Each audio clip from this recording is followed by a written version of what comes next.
Welcome back to All Chiefed Up. I am Steve. I'm here with Mike, and today we are going to be deleting some things. It's time for Delete That Shit.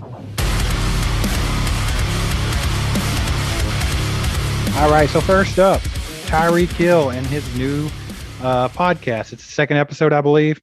They were actually talking about, the things from the first podcast where he was kind of bad-mouthing Kansas City. And then he proceeded to go into how he's received death threats now because of what he said on his podcast. And first of all, very, very dramatic of him to even mention. But even weirder is he went on to say he loved it, that he loved that he got death threats, which is strange. I don't know who would be like, hey, I got some death threats today. I love it. Well, what are we doing? What are we doing here, Tyreek? I hate talking about Tyreek Hill. He's turned into like a media whore. And to be honest, just us talking about it's giving him what he wants because this is all publicity. It's all it was the first time. He's trying to get hits on his podcast. Like, I don't know why you have to try so hard if you're supposed to be an elite wide receiver. Like, he's got like tons of built-in followers and fans. I mean, come on. But he obviously can't take the death threats seriously or he wouldn't love them. And Right. People making death threats on Twitter at like 99.99999% are just people talking and saying stupid stuff. So, Right. like, to even bring it up is comical. And it's like, dude, everybody gets death threats on. If you haven't gotten a death threat on Twitter, are you even on the app? Yeah. Tyreek's still just trying to play victim out of the whole thing. He wants to talk crap. He wants to make bad decisions and talk crap about it and then still play victim. Poor Tyreek. But Dude. he, all in the meantime, he's getting all the publicity and all the attention that he wants. So enough of that. Tyreek Hill, you know what to do. Delete that shit. All right. Kevin Keitzman of 810 Sports Radio. I think he don't even work there anymore because of how stupid this guy is. But he actually put out, I guess he was on a radio show or something the other day. He was talking about Patrick Mahomes. He said that Patrick Mahomes don't take the offseason seriously enough. He said that maybe one day in the future, everybody will be able to talk about how great of an offseason that Patrick Mahomes had, and it's caused him to have this great season, but it's not going to be this year because he does not take, basically just saying he doesn't take football seriously at all. Went on to say that all I've seen him do this offseason is go to a wedding and get drunk on national television while playing golf. Mike, how ridiculous is this dude? Dude, Kevin Keitzman is a joke. I don't even know why he still has any form of podcast. I don't know who listens to him. When he was fired for suggesting that Andy Reid was like a bad parent and that's why his son overdosed and that he can't fix players because he can't even fix his own family. Like, that's he's dirty, man. ridiculous. That's some low blows, man. He tried to come out and say that we misunderstood him. Isn't that always the way that works? Is we always just, it's our problem. We misunderstood you. I'm sorry. But yeah, this guy's an idiot. Even Nick Wright said he was terrible. Like, this dude is just constantly saying stuff, and I don't know why anybody listens to him. He's like a moron. So Patrick Mahomes, you're not allowed to get married because you're a football player. You don't have an off season at all, Patrick. You should 24/7 just throw a football until your arm falls off. Right. He's not allowed to have a life because this is very common stuff. Like, he wasn't allowed to get married. He wasn't allowed to play golf or drink beer while he played golf. And number 3, he even made like a comment about him going to Dallas Mavericks games. Like, Patrick's from Texas. I mean, he was probably a Dallas Mavericks fan growing up, the same way he was a Cowboys fan growing up. If you have the ability and the means to go watch these games now, why wouldn't you do that? It was the playoffs. I mean, this guy's out of his mind. Did Patrick not already bring in all the receivers and everybody to throw in Texas? Like, when it wasn't required? Did Patrick just finish minicamp? Like, he's doing everything football related. He's allowed to do things outside of football. People like Kevin Keitzman are nerds that don't know what they're talking about. Let's just be honest. I don't know how this guy's got to where he is in his career.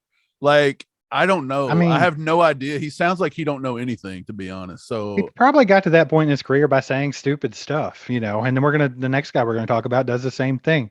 But for now, anything else you want to say to Kevin Keitzman before we? Dude, screw Kevin Keitzman. So Kevin Keitzman, man, delete that shit. All right. Now we got a tweet from Skip Bayless.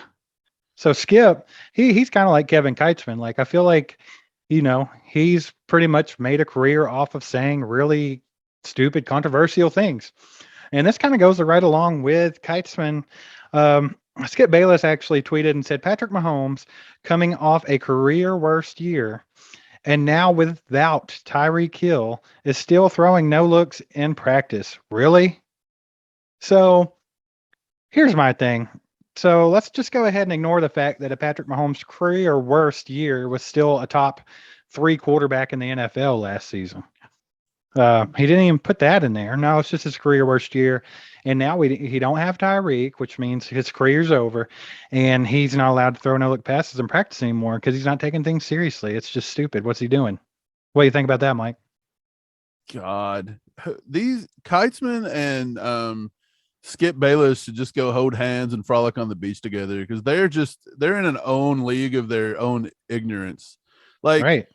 he lost Tyreek Hill, big deal. That also means he takes 5 deflected interceptions off his career worst season last year. No kidding. Like, shut up about that. Like if that was Patrick Mahomes' career worst season and he was like a top 5 statistical quarterback, like how great and godlike is Patrick Mahomes at the position that he can be a top 5 passer in the NFL in all categories with the most lame wide receiver group you got outside of Tyreek Hill. And by the way, Tyreek couldn't catch anything. He's got like butterfingers. Like I've got plenty of clips of Tyreek just flipping the ball in the air.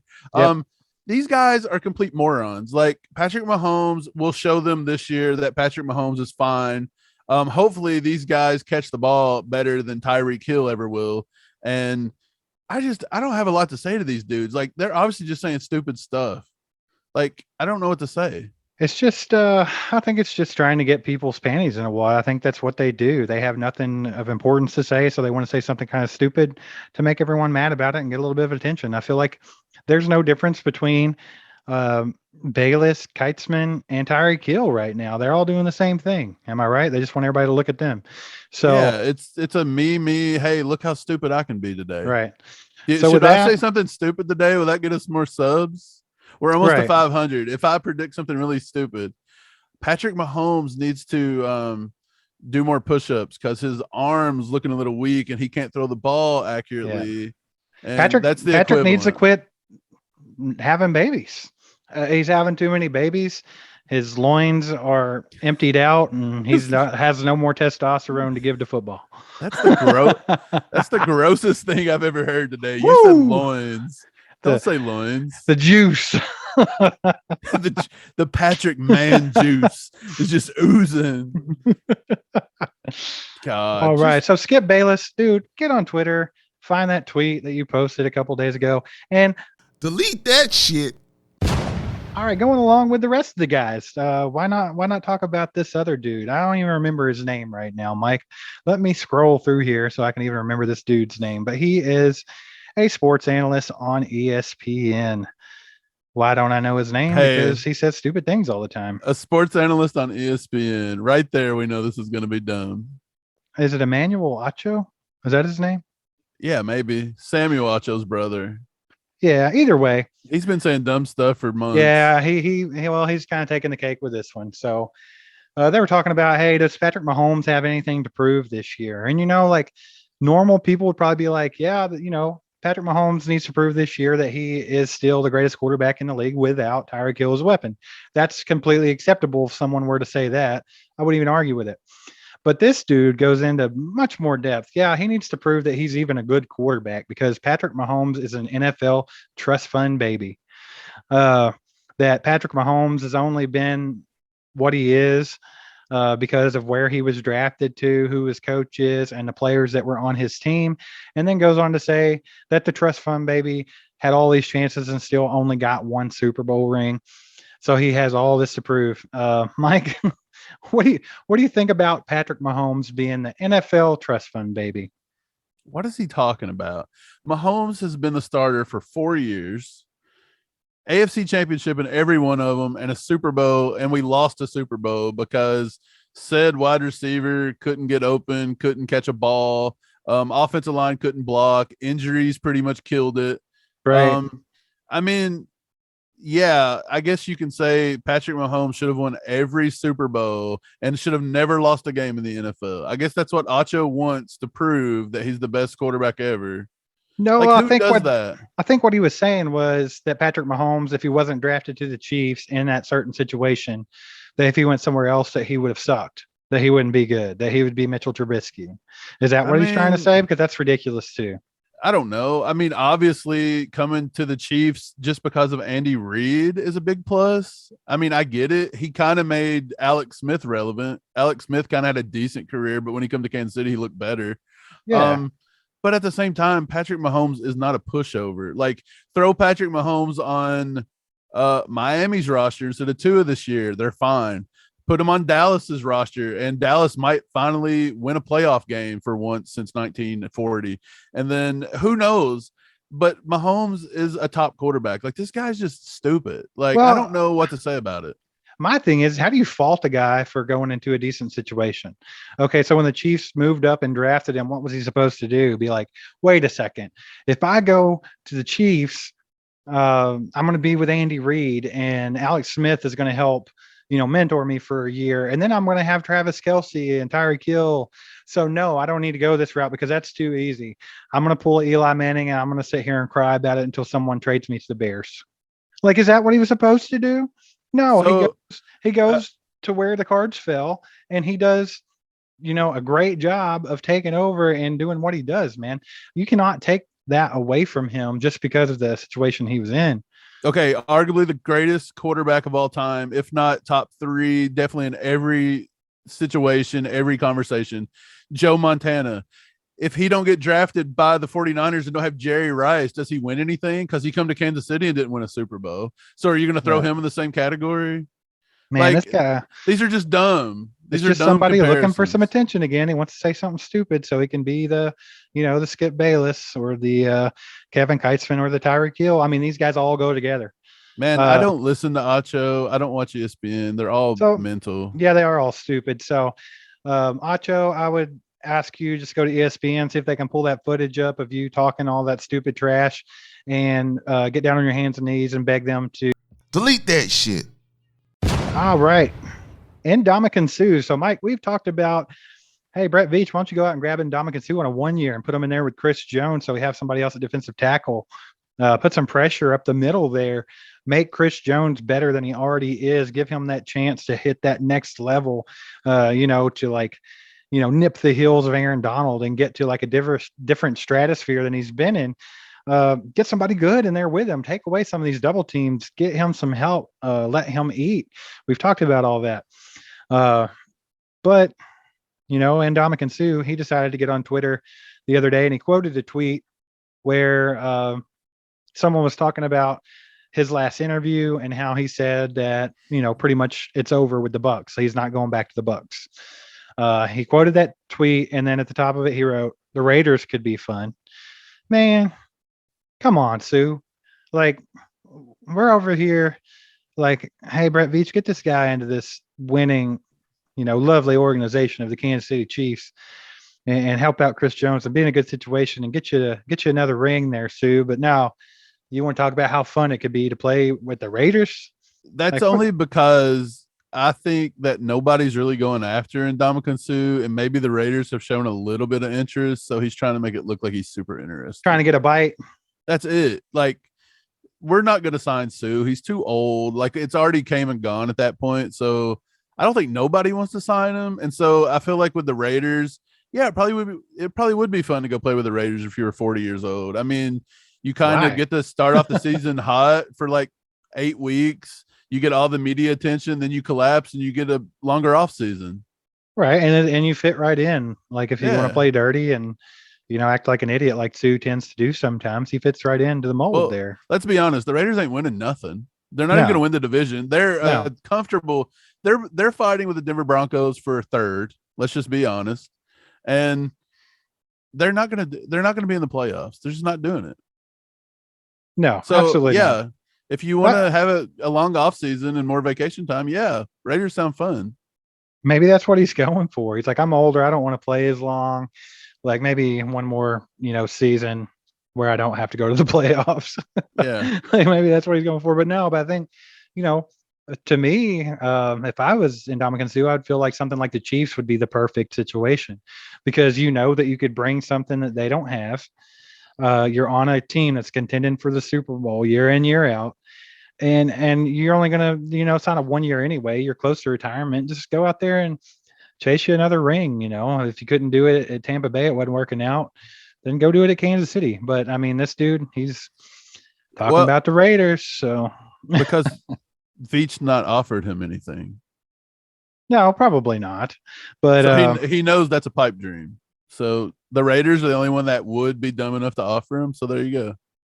all right. Well, either way, I don't like when anyone talks about the Raiders being fun or wanting to go play for the Raiders. So Indomitian Sue, get back on Twitter, look up that tweet.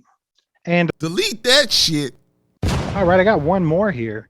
David Carr, sticking on the Raiders. David Carr, Derek Carr's older brother, the guy that won a Super Bowl ring off of Eli Manning, basically. But he's put out his list of the top 5 best tight ends in football this coming season. And this moron literally goes straight homer with the Raiders again and puts Darren Waller at number 1. Number 2, George Kittle. Number 3, Kelsey. Number 4, Mark Andrews. Number 5, Mike Gesicki. I don't know how this guy just keeps saying stupid stuff and people still use him. Like, this guy should not be analyzing football. He should be talking about football. He sucked when he played football.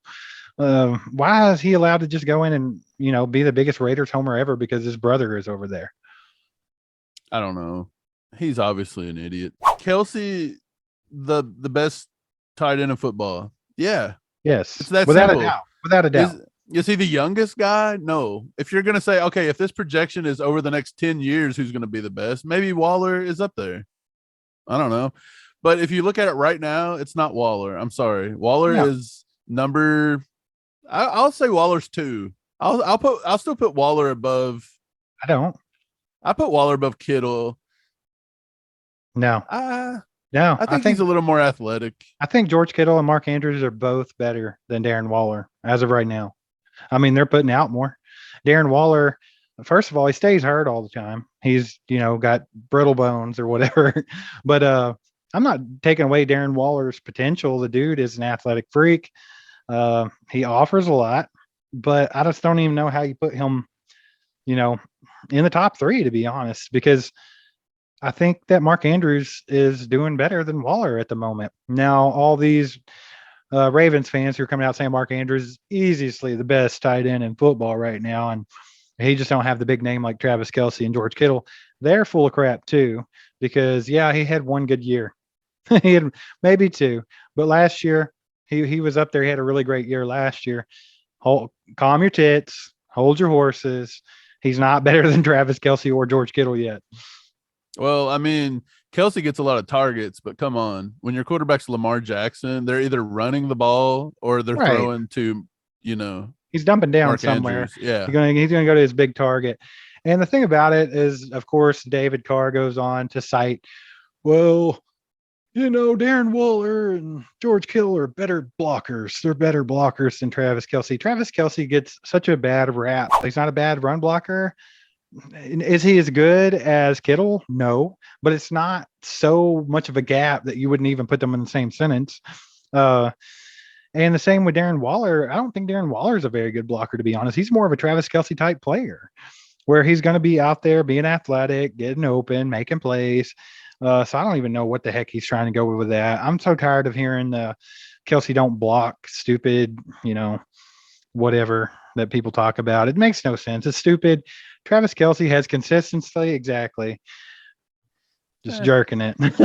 We'll Kelsey on him. That's what he gets. He gets the It's just, look, you guys are just going to have to stop. Go ahead and for the first time in your lives, just realize, go ahead and admit it. Go ahead. Confess from the tongue. Travis Kelsey is the best tight end in the National Football League. It is not a question. This guy's gone for over 1,000 yards, 6 years running. Get out of here. Nobody's close. So, David Carr, I need you to go find that graphic of your top 5 tight ends for the year 2022-23. Man, delete that shit. That was the most exasperating group of tweets I've ever seen. They're very, very Is bad. that it? Is that it? That's it. We were finally done with deleting because, man, that was taxing. It was like a stressful That's what situation. These people are so dumb that it literally takes, it it puts takes stress on my body. effort. Like it hurts my bones. These guys are so stupid.